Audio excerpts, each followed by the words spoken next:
we're undergoing a soft coup, and the idea is to create a whole new set of laws and ignore the existing human rights laws and other laws under the pretext of pandemic preparedness and the biosecurity agenda.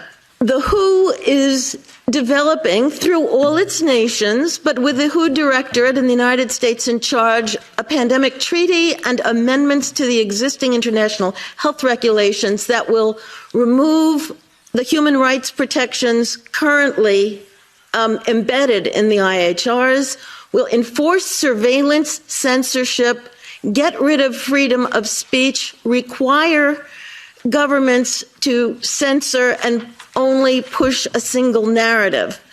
Also, we will be subject, if they can make this work, to vaccines developed in 100 days, which the organization CEPI is planning to do.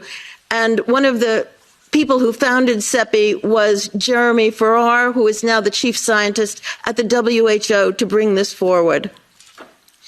Other things that the amendments do is to bind the states so they're no longer recommendations but enforceable edicts, provide a liability shield, get rid of intellectual property rights, move supplies from one country to another, enforce digital passports, and the Director General of WHO can demand that a pandemic or a potential pandemic exists. He can just declare it with no standards, and then countries around the world will have to obey. Also, the WHO will tell you what drugs you can and can't use in your nation once a pandemic is declared. Obviously, the budget will increase.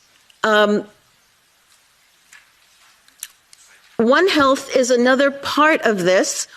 One Health is a concept that was created to enable the WHO, with these documents, to take over jurisdiction of everything in the world by saying that climate change, animals, plants, water systems, ecosystems are all central to health.